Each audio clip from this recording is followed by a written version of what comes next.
Hello foodies, నేను మీకు చూపిస్తున్నాను పప్పులోకి తాలింపు ఎలా వేయాలో. ముందుగా స్టవ్ ఆన్ చేసుకోవాలి. ఓకే, ఆన్ చేసుకున్నాక కొంచెం ఆయిల్ వేసుకోవాలి, 2-3 స్పూన్స్, అంటే పప్పు క్వాంటిటీని బట్టి. ఓకే, ఆయిల్ హీట్ ఎక్కిందో లేదో చూసుకోవాలి.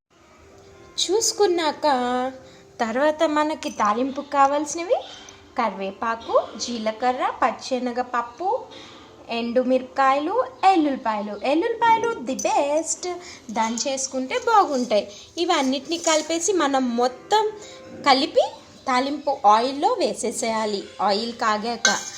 ఓకే, తర్వాత కొంచెం లైట్ ఫ్రై. అన్నీ కలిపి ఎందుకు వేసుకోవాలంటే టేస్ట్ పాడైపోకుండా ఉంటుంది. ఎక్కువ ఫ్రై అయితే టేస్ట్ ఉండదు. మీడియం ఫ్రై చేసుకోవాలి మనం. జస్ట్ అవి చిట్పట్స్ అంటున్నాయి చూడండి సౌండ్. ఓకే, ఇట్లా అన్నవి ఇక స్టవ్ ఆఫ్ చేసుకొని మనం పప్పు వేసేసుకుంటే అయిపోద్ది ఫ్రెండ్స్. నేను చేశాను ఆకుకూర పప్పు.